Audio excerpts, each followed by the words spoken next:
All right, so my goal is to give you an introduction, as Sunita indicated, the basics of what we know about climate change and why we know it. And if for some of you this is a review, I think that's always helpful. And for others, perhaps some of the information is new. I've tried to make it simple. I'll just do 5 parts. And by the way, some of the structure I've adopted from Climate 101 training program from the U.S. National Oceanographic and Atmospheric Administration training that they do for their staff members. So this should be a good general introduction for you. So first I'll talk about some of the a couple of terms that you may frequently hear in the media or in your studies. Then I'll talk about climate mechanics or climate processes, as we call them. Then I'll talk about what we have seen with climate change observations and projections for the future based on scientific analysis and modeling. And then I'll talk about climate change impacts, and then a bit about response. So before we get started, let's see if I can do this. And oh, are you getting? I see you're getting this infinity mirror. That's way too many of me.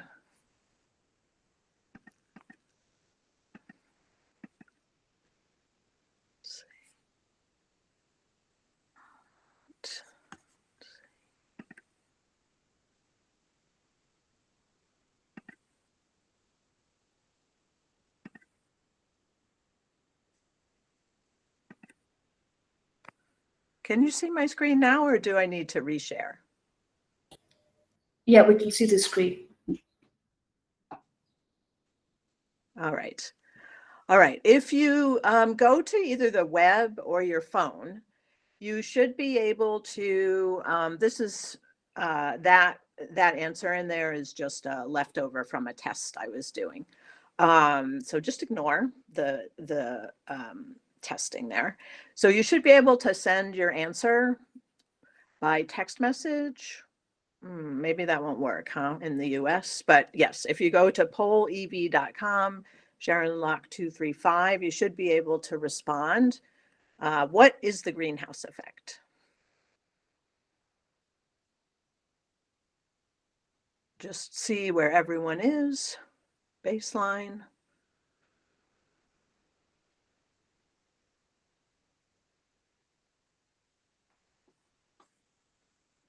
See how, give folks time to do that. Okay. You're seeing this in real time still?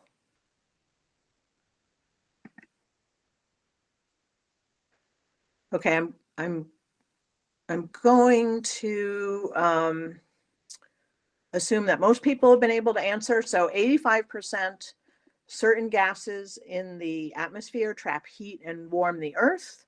And probably the other responses are life on earth exhales gas that warms up the atmosphere. Okay, so most of you got the right answer. Certain gases in the atmosphere trap heat and warm the earth. So we will, so that's a good sign. All right, now I'm going to go back to the presentation. I apologize, Sunita, that it's being very strange.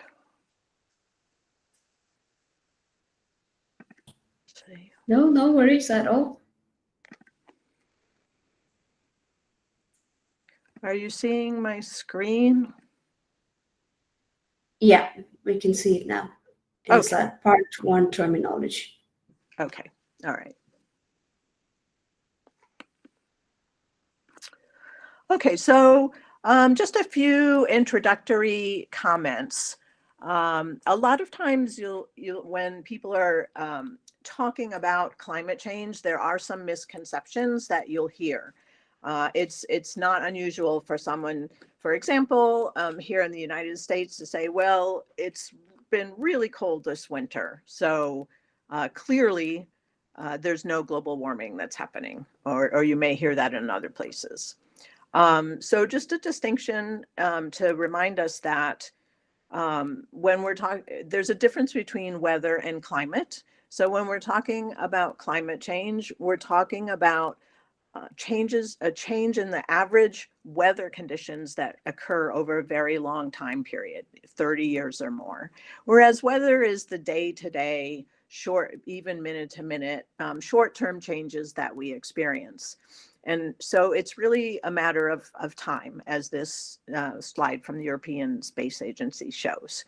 So that, I think, can cause people to become confused because they're thinking or considering what they're experiencing day to day, and thinking that everything should be warming. But what we're talking about with global warming is an average change in the global average of the Earth's surface. And so what happens in any one particular spot will be a little bit different. Now, having said that, there are some communities that live in areas that have experienced a lot of climate change already, where truly the long-term average weather conditions have changed, particularly in areas like the Arctic and Alaska. And those communities describe, particularly some of the older residents, how they've seen a difference in the amount of snowfall or in the melting of the permafrost. And so it's not to say that we don't experience or feel those changes over time, but any one particular weather event or cold day or even a cold season does not refute that climate change is happening.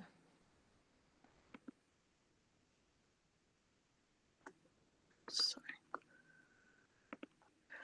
All right, and then when we talk about the Earth's climate system, one of the reasons it can be very hard to predict what's happening is because it's a system and it's a complicated system. So the Earth's climate system consists not only of the atmosphere itself, but the interactions between the atmosphere and respiration of trees, what's happening in the land surface, such as the absorption of solar radiation onto the land, or the reflection of solar radiation from ice, and then the absorption of bodies of water and of carbon dioxide, of temperature changes and of carbon dioxide. For example, carbon dioxide in the atmosphere being absorbed into the ocean. So there's a lot of complexity. And in thinking about what's going to happen, in making the predictions for the future about what's going to happen with climate change, scientists have to take all of these different components of the climate system into account when they're thinking about climate change. I'm a little bit hesitant to go back to the polls, but shall we try it one more time and maybe it will get better? All right, I'm going to see if I can take us to another poll.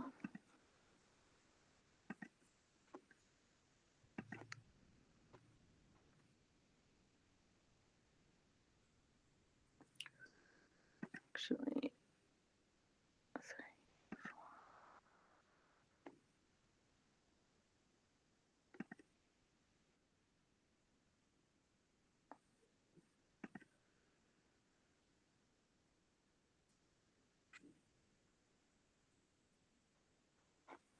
all right.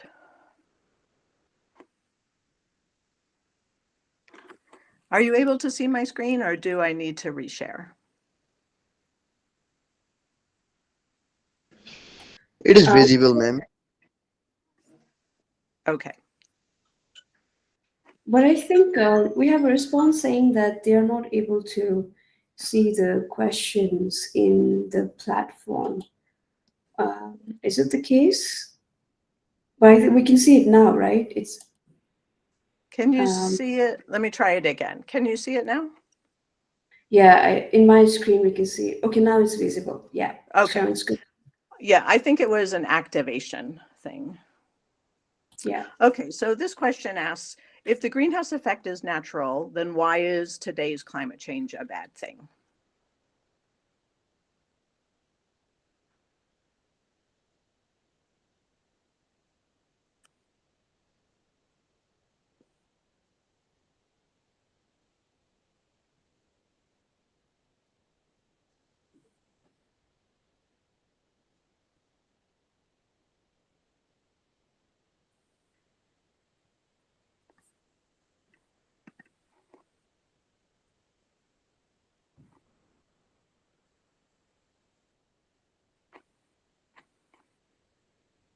And by the way, thank you for bearing with me as I navigate these.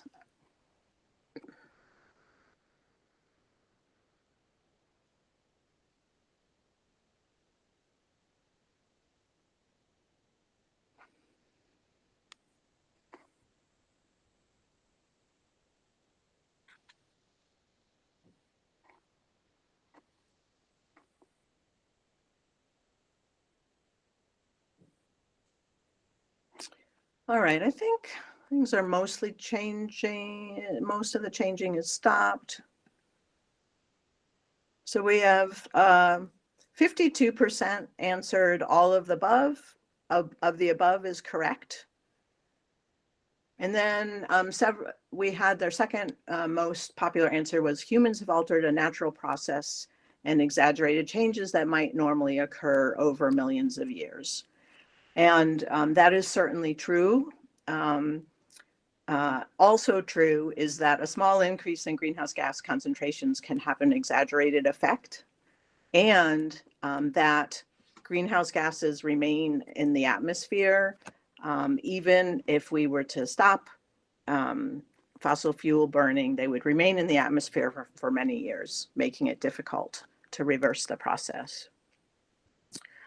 All right, so all of those are true. Now I will see if I can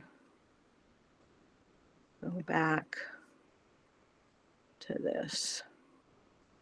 How is that? Can you see it? Yeah. Okay.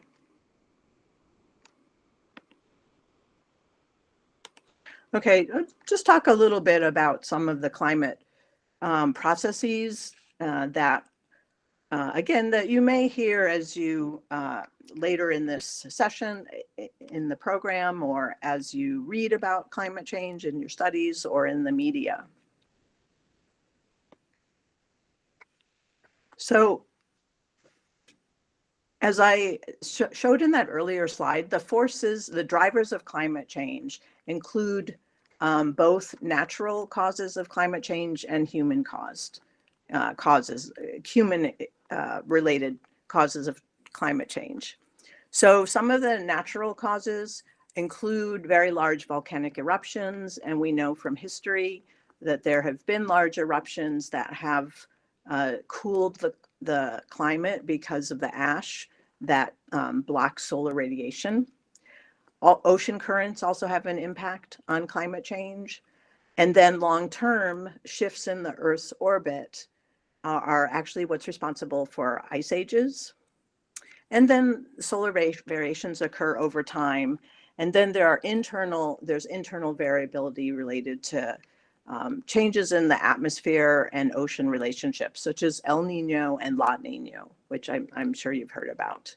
And then human-caused forcings or drivers of climate change include fossil fuel burning, synthetic gases, industrial processes, land cover change, agriculture, and waste management. But when scientists look over hundreds and hundreds of studies over decades, the scientists have concluded that human emissions of heat-trapping gases is the primary cause of the current global warming. So whereas shifts in Earth's orbit are something that changes over hundreds of thousands of years can have an impact, for example, on whether we're in an ice age or a glacial age. The current global warming is overwhelmingly the scientific consensus indicates that it's the result of human emissions of heat trapping gases. And then just to remind us again about the greenhouse effect. And there are some misconceptions about this. But on the left-hand side, this diagram is just illustrating the natural greenhouse effect. And in this case, the sunlight is warming the Earth's surface. As you can see, the Earth emits infrared radiation back into the atmosphere.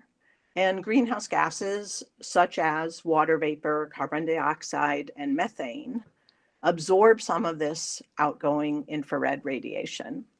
And then those gases then re-emit that radiation in all directions, but that includes emissions being emitted back towards the Earth's surface. And that traps the heat and warms the planet. So without this natural greenhouse effect, the Earth would be too cold to support life. So while the greenhouse effect is a natural process, what's happening now is that humans have enhanced it. So particularly the burning of fossil fuels, but also deforestation and agriculture have increased the concentration of greenhouse gases in the atmosphere. And that increase in greenhouse gas concentrations leads to more heat being trapped.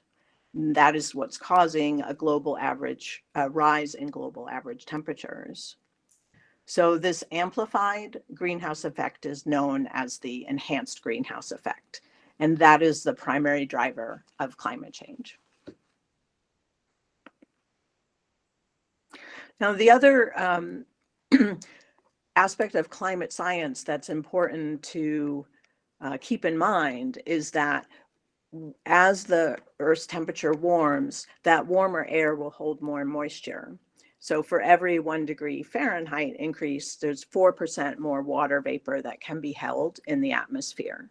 So when we look at projections for climate change, while temperature often dominates the discussion and the conversation, it is that increasing moisture that will be in the atmosphere associated with the increasing in temperature that will drive a lot of the impacts that we'll see as humans, things such as more severe storms, flooding, and what you have seen somewhat in Nepal is rain happening at unusual times, not during the seasons necessarily that it has been in the past. Another term that you'll hear is tipping points.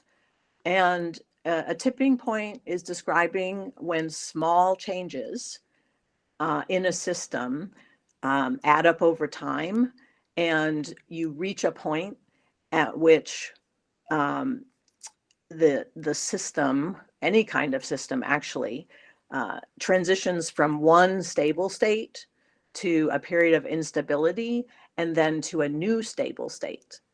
But that new stable state is something that, for example, a community or the human population might not be used to. And so there's the need to adapt to a new stable state.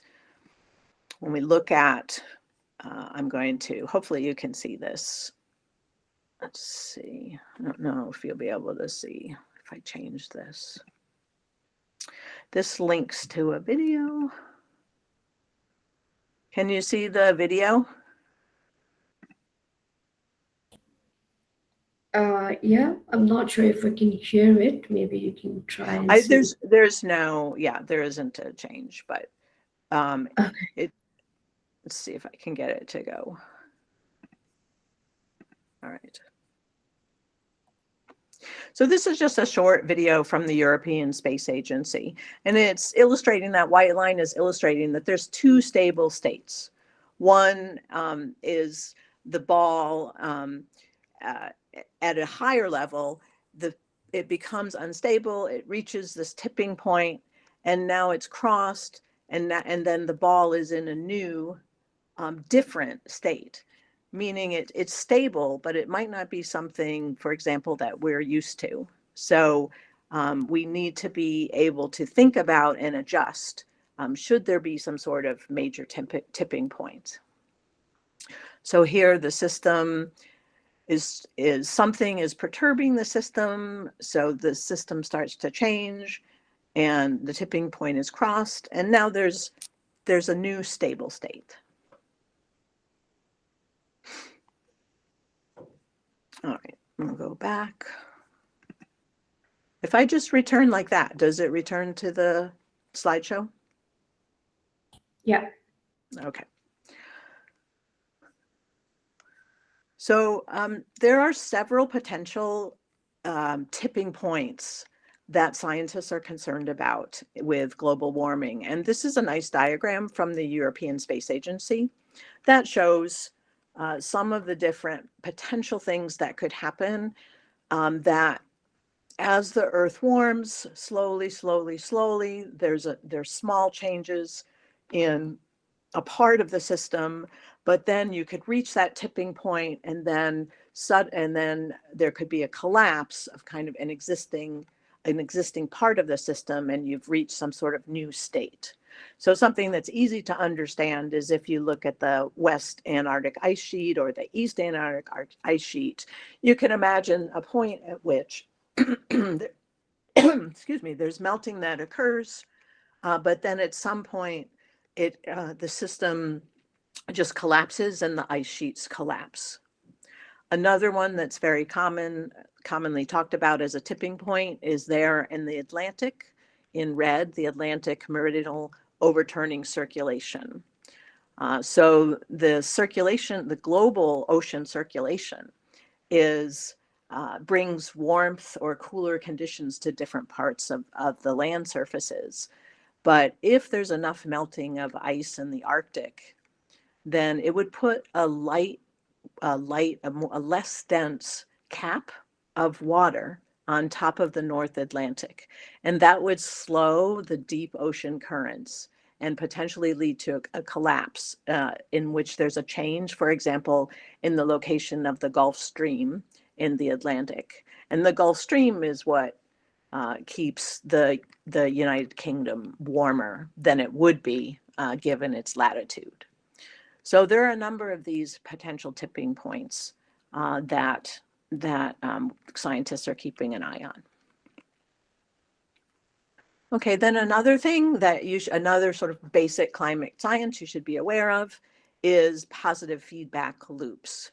So a feedback loop that's positive, it means that it's amplifying something that's happening. So positive feedback loops are amplifiers of global warming. And this is one of the more commonly discussed examples. So when you have a warming atmosphere, that is certainly now causing melting permafrost. And in the photo on the right there, there's a block of permafrost that's collapsed. So that melting permafrost results in CO2 being released from the peatlands that overlie the permafrost. So that increase in CO2 we have measured in the Arctic areas, and the darker colors in the image on the top there, that's places where CO2 emissions have increased in the Arctic. So when you have an increase in CO2 from the Arctic, that then again accelerates and makes the global atmospheric temperatures warmer. And with warming, accelerating global temperatures, you then create more melting permafrost. So you get into a cycle where you have increasing warmth leading to increasing CO2, leading to increasing warmth. A kind of runaway effect is possible.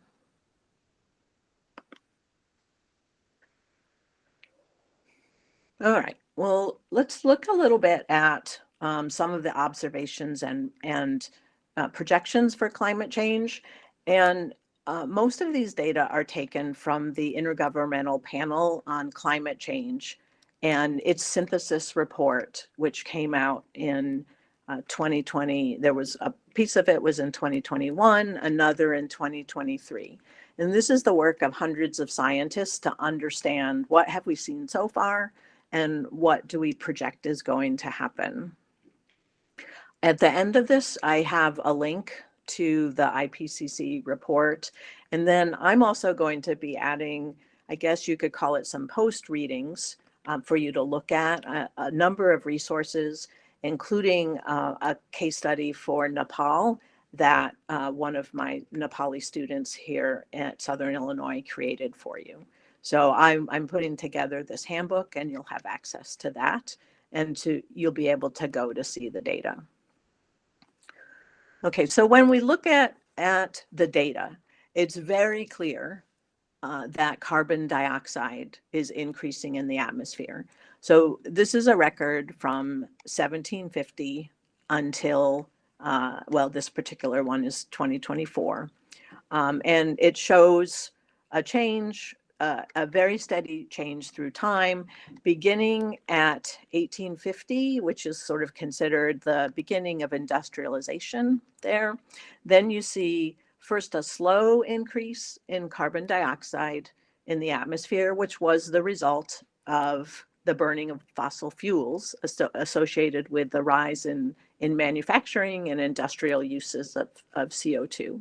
And then more recently, very rapid accelerated increase in atmospheric carbon dioxide. So this is showing both emissions, so what's coming from the surface, and then what we actually measure in the atmosphere itself. So it's showing that indeed, when you emit carbon dioxide from the surface, it will show up in the atmosphere, and there's a fairly close correlation there. Okay, then when we go back even farther, this is a record for 800,000 years of carbon dioxide in the atmosphere. Now, if we've only had instruments in place for a century or so, how do we know that what carbon dioxide was doing 800,000 years ago? Well, there are a variety of ways that geologists and paleoecologists can look at carbon dioxide and other greenhouse gases and the records of temperatures over time. And that's through taking a core through trees that are older. I think the oldest trees are 6,000, a little bit more than 6,000 years old. Sediment cores in the oceans, which record, in some cases, over 1 million years. And then ice cores from Antarctica and Greenland.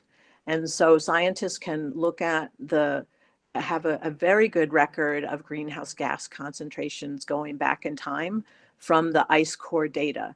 The ice, when it forms, has little bubbles in it, and those bubbles trap the atmospheric conditions at the time that the ice formed.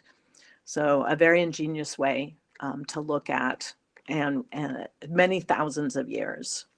So of course, what's very striking about this particular graph is that when you look at the modern record, which is just at the very end there, and it's in purple on your screen, you can see just a rapid acceleration compared to this very long record of 800,000 years.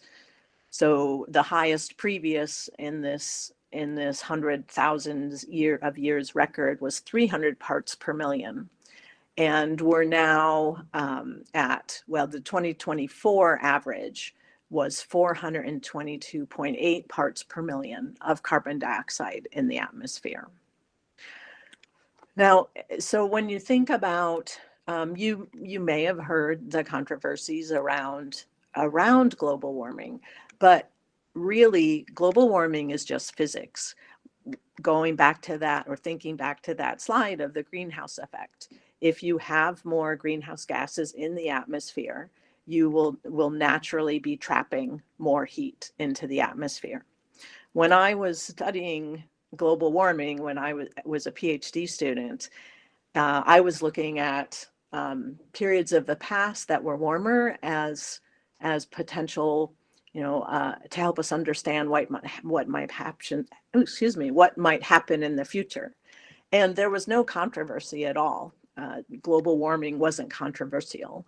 And, I still, although it's controversial, mean, the controversy or the differences in how we think about global warming should really be around how do we respond to it, because we just know from physics that this relationship exists between carbon dioxide and temperature.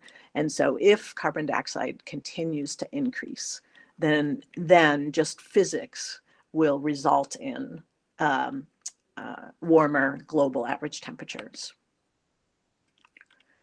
Okay, this image from the IPCC shows that very clearly. So it shows on the left, it shows that record of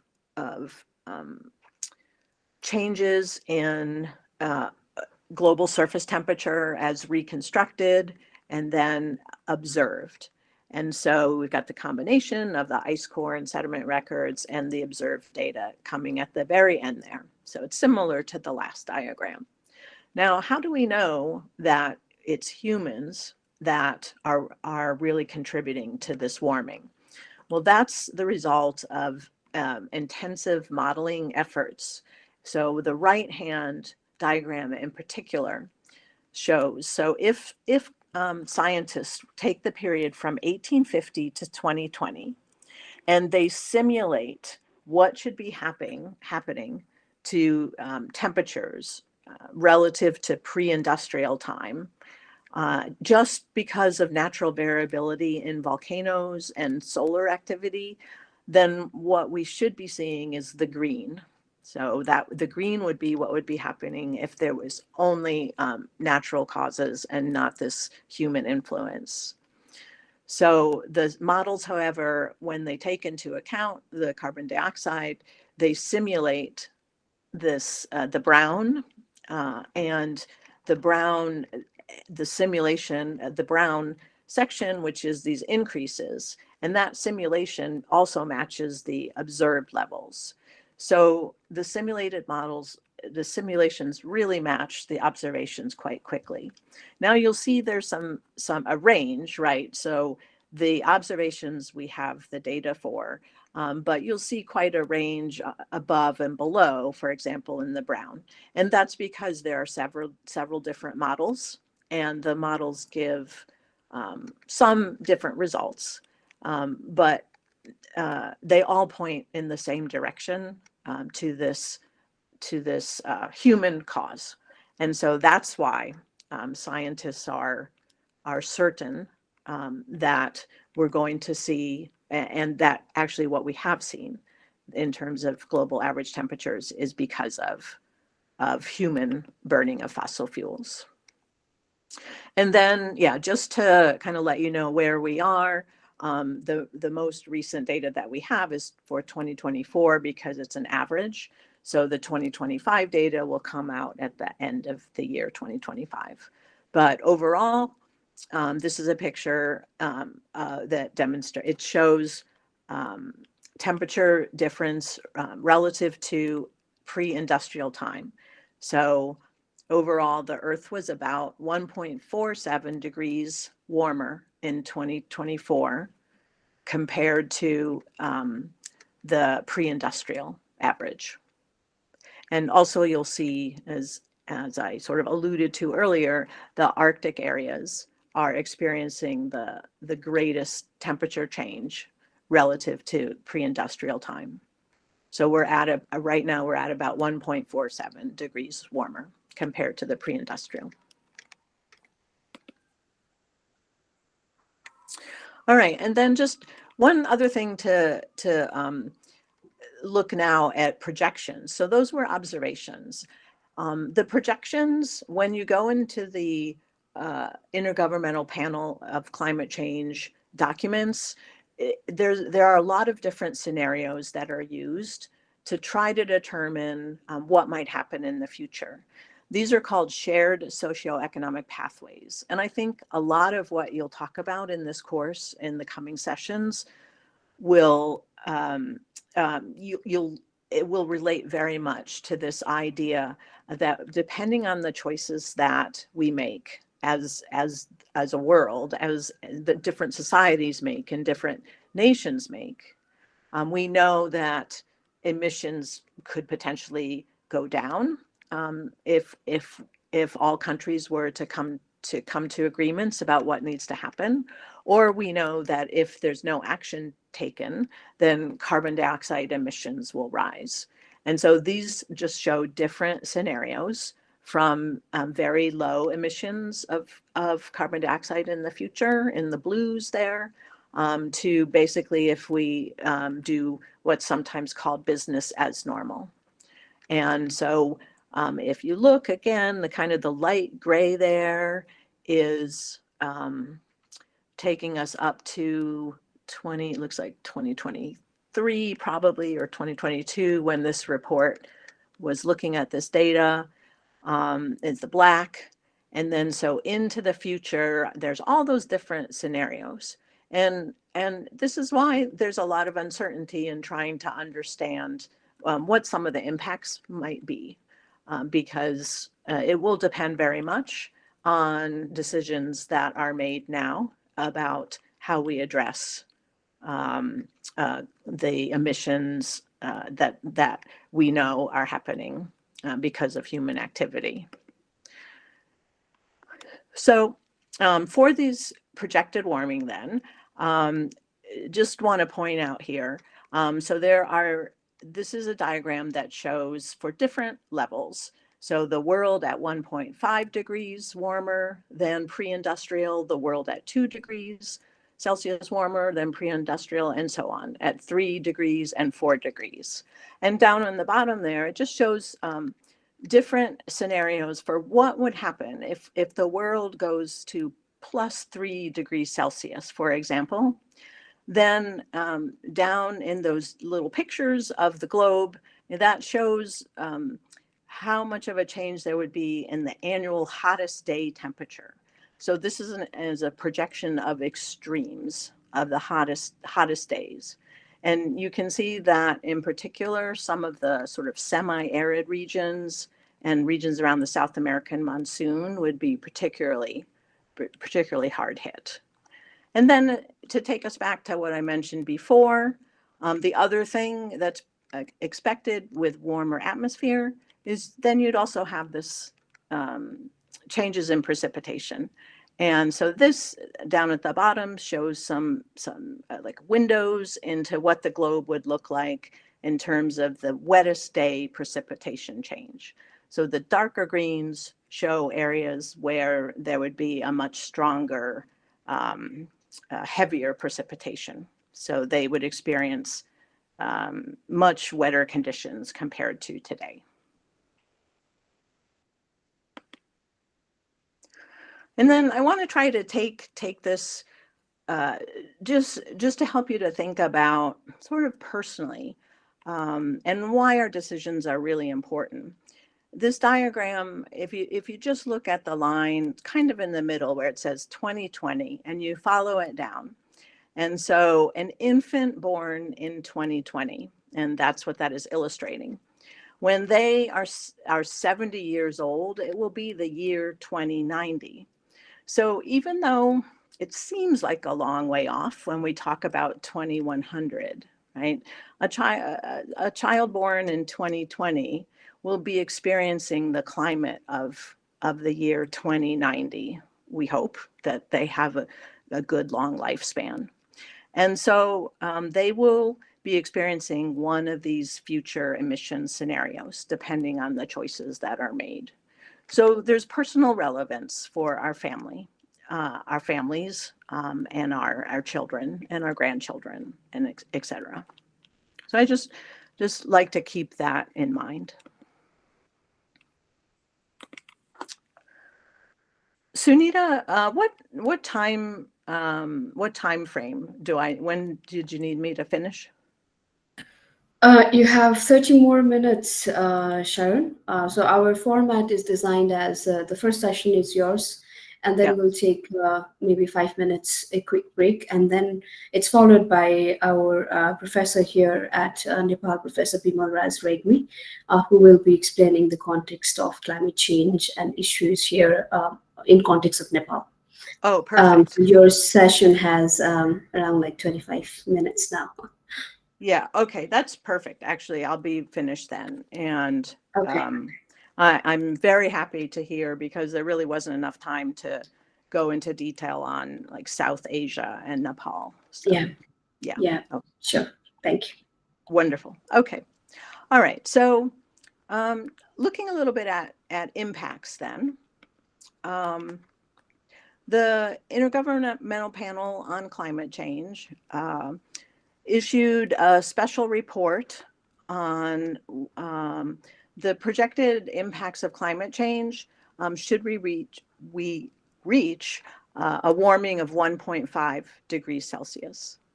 And so this is just kind of a big picture table to help you think about some of the different domains that will have change, that will be affected.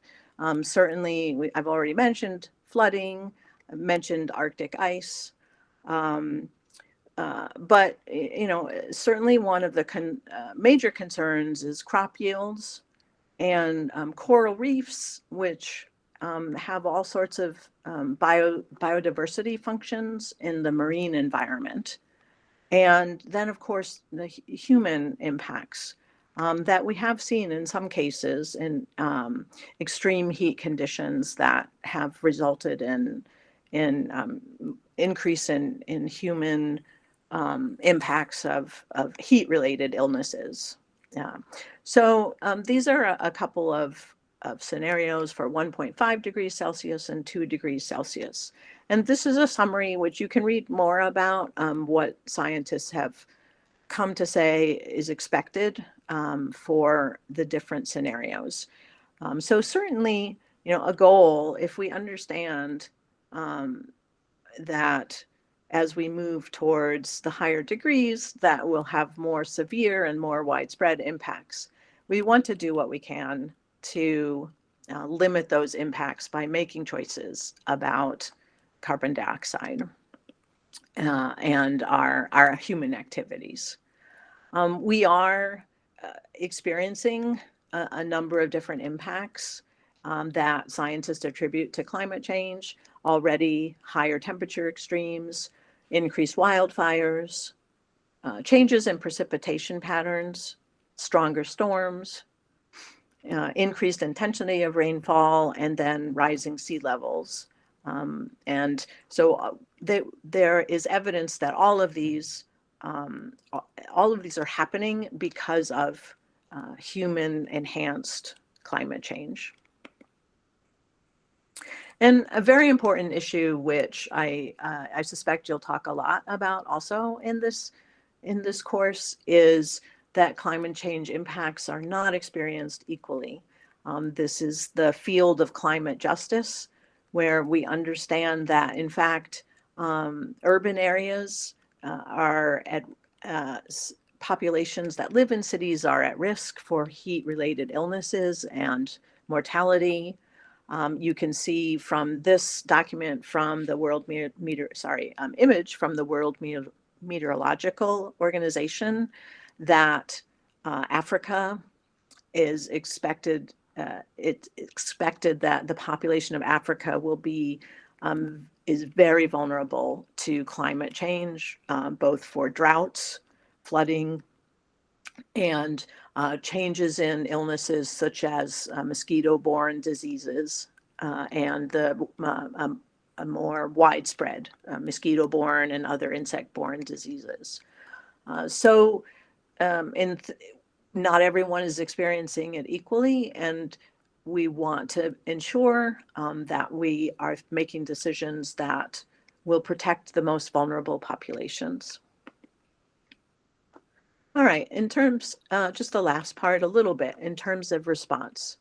You've probably heard these two different words, mitigation and adaptation. So mitigation is taking action to reduce the amount of greenhouse gases in the atmosphere, and therefore to move us towards one of those low emissions future scenarios. So hopefully something in the blues, but not a very high or extreme. So mitigation, again, changing our activities to reduce the amount of greenhouse gases. Adaptation is adjusting to the current climate change conditions that we have and the future climate conditions. There are some climate change impacts that are, as this diagram indicates, kind of locked in, because even if all emissions were to be cut tomorrow, there would still be excess CO2 in the atmosphere. And so we would still have impacts related to that excess CO2 for many years. So in planning, both mitigation and adaptation are important. These are some mitigation actions that organizations such as Project Drawdown, which has put out a very interesting book on the 100 sort of top actions to prevent climate change. And these are the most important.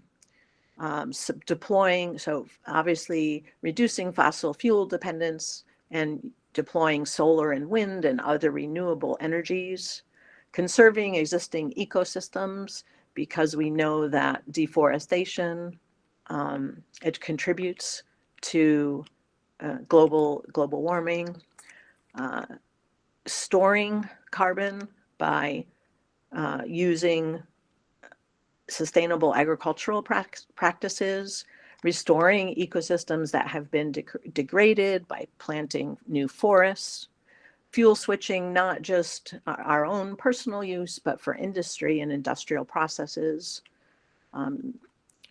expanding the use of electric and fuel efficient vehicles. And by the way, I just saw an article in the New York Times that said that Nepal has the highest proportion of electric vehicles per capita. So that was quite interesting. Shifting to sustainable diets, because using meat requires more energy and contributes to climate change. And then efficient building codes for the built environment, and then improving forest management, so reducing deforestation. And then this is something that I think we could have a discussion about, but maybe just you could think a little bit about what are some of the adaptation strategies in each of these sectors. So in some ways, some changes are already happening, and some adaptation will have to occur. In many cases, for things like energy, it's similar to the mitigation strategies, is continuing to move towards renewable energy. Other sectors here, such as coastlines that are vulnerable to sea level rise, and your mountain environments in Nepal, there have been discussion certainly of sort of more what should we say? I don't want to use the word drastic, but there are some significant changes. So, for example, the country of Tuvalu, which is no higher than 8 meters in any location, recognizes that with sea level rise, it is no longer viable to be a country. And so they have an agreement with Australia to slowly migrate their population to Australia. And I think the first group of people from Tuvalu have done that. And then another, you may have heard the term net zero. So as industry and organizations talk about mitigation and adaptation, they talk about trying to achieve net zero. And some countries and many corporations have goals towards net zero and plans. And net zero means that greenhouse gas emissions and reductions from any given project, area, or building are equal. All right, and then finally, just a couple of slides here on information, and then I have one last poll for you. So this is the IPCC AR6. I had it listed in a number of the slides. as the source of the data. So this is the this is the place to turn if you'd like to learn more about what scientists, the scientists have compiled on the best science on what we know about climate change, including observations and projections, and then also potential impacts. It's in this. And then Sunita asked me about good resources for tracking changes. And I have a link in this here. Not sure if it's going to hyperlink, but Copernicus Climate Services, which is from the European Commission, they track climate, the global surface air temperatures, and you can go in and they have an interactive atlas, and you can look at different regions, and you can look at the current global surface air temperature, and you'll have access to this slide deck, and this has a hyperlink to Copernicus.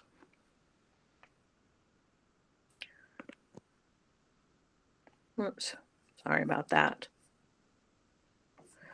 Want to try, if I can, one more time. It's a little scary.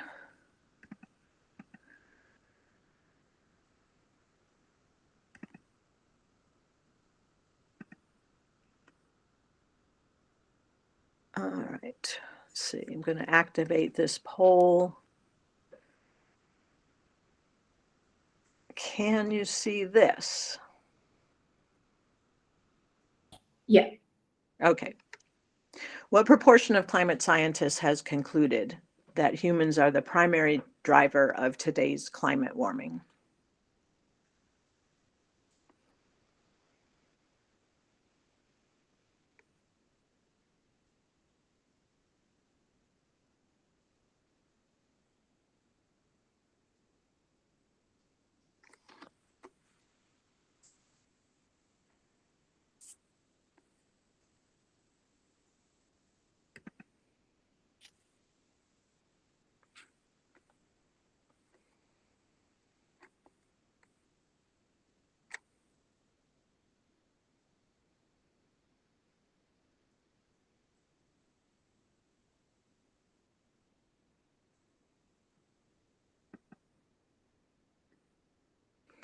Okay, we have about 31 responses. That's pretty good since you're probably about ready for your coffee. All right, and the correct answer is in fact D, 97% or more. And I put this question in there because you know, sometimes the controversy is portrayed as being that climate change is not real, is portrayed as being more controversial than it is among the scientific community. So scientists generally agree, although sometimes media, for the entrance of balance in the past, has shown climate skeptics, as we say. And so, but if you look at the scientific consensus, the overwhelming majority agree. All right, and then just the last takeaways. Am I back to this slide? To the key takeaways? Yeah. Okay. Yeah. All right. Thank you. All right, so if you only remember 3 things from today, scientists agree that humans are causing Earth to warm at an unusually rapid rate.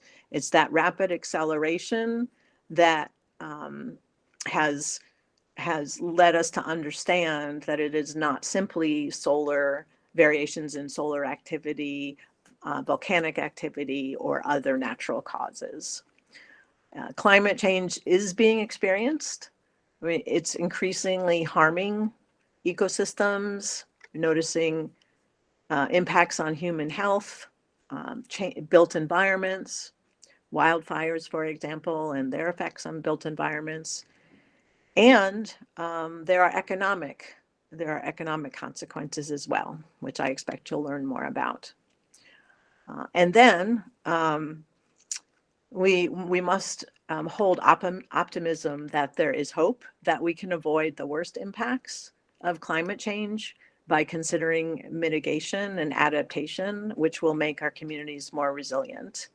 But we need to continue to push at all levels, from the personal, but also organizational. And those of you in business have a very important role to play to support your organizations that you work for, to be involved and to engage with the problem, and make mitigation and adaptation plans, and if possible, to develop a net zero mindset. Okay, so that's what I have to say. I hope that there were some basics in there that will help support you in the rest of your course.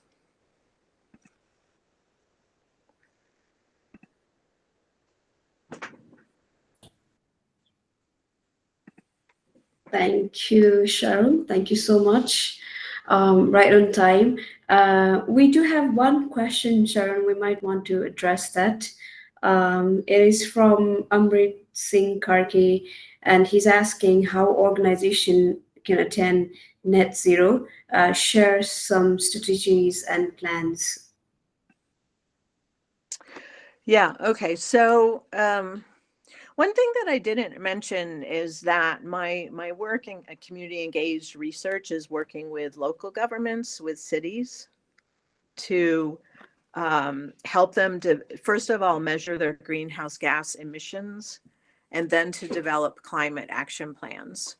And so it's the same whether it's your own household or a local city government, a nation, or an organization. So first, to have an understanding of your carbon footprint or your greenhouse gas emissions. And there are excellent tools to do that. A number of companies have memberships in the Global Climate Protocol, where they are required every year to report on their greenhouse gas emissions. So the first thing is understanding your greenhouse gas emissions, or carbon footprint, as we would say. And then from there, setting up a climate action plan, or more broadly, it can be called a sustainability plan. But a climate action plan addresses the different sectors. So if you're an organization or a company, what are you using for fuel for your manufacturing processes? How are you getting your electricity generated, for example? What does your vehicle fleet look like? Is it diesel? Are you traveling a lot, commuting a lot? So are your employees going on trips when they could be doing something virtually? So looking at your use of transportation within your organization, and then your waste management. So are you reusing and recycling and reducing? So there are carbon dioxide emissions associated with the waste that you generate that goes to a landfill and decomposes there. And then let's see, so we have transportation, energy, and waste management, and then water use. There's energy use associated with delivering water, and then also with taking it away, with wastewater. And so conserving water, and so that you don't have a lot of wastewater, and then reusing water if that's possible. So those are the big sectors. So it's basically understand your emissions, and then develop plans, with the primary issue being energy use and trying to reduce energy use of electricity or other Thank forms. you. Yeah. Thank you. We have two more questions, and I think we have time, 10 more minutes. Another question by Karishma Chand. She's asking, how would you suggest, this might be more relevant for our second speaker, but again, from the overall perspective, Sharon. So the question is, how would you suggest Nepal's policymakers, organization working in climate change to adapt climate-friendly policies and make local communities aware of the effects of deforestation in Nepal? Mm, that is such a good question.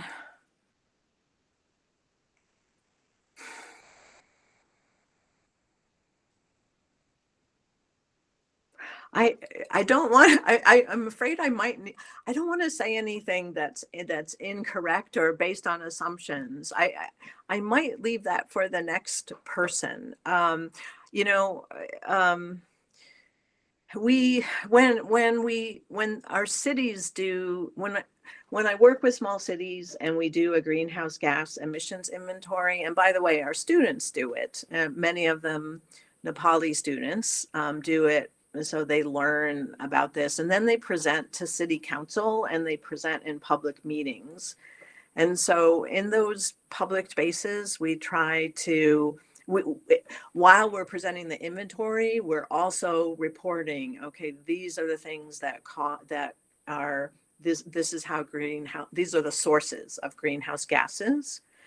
And so we're trying to educate, as we're doing that work of understanding what's happening in the city.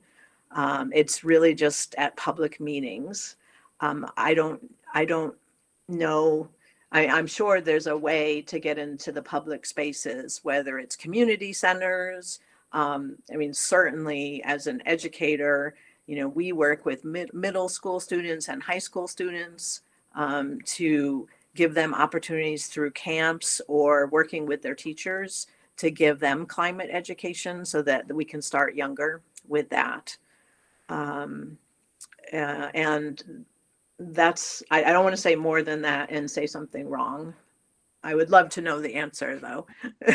No worries. So I'm sure we will touch this question in our next session today, Yeah, Sharon. Thank good. you. But Yeah. there are examples that we can definitely refer to with your engagement, with the communities there. Another question, I think I might want to ask the speaker if they are comfortable to ask the question by themselves, if your setting allows. Om, if you just want to, ask question by yourself, you can do that. Or if you want me to read it out for you, I can do that too. Let me know. I know it's okay. Thank you, Sharon, for such a wonderful session. So, I had a question like, does climate change only include global warming or other climate changes that's happening? Like, especially in US, we see sometimes heavy snowfalls and quite a bit of rainfall in other seasons. So, is that because of the greenhouse gases increasing the temperature and moisture, or is there some other phenomenal behind that? Yeah. So I'm glad you asked that question because when we talk about global warming, it's very specific. It means an increase in the global average surface temperature. So the global average.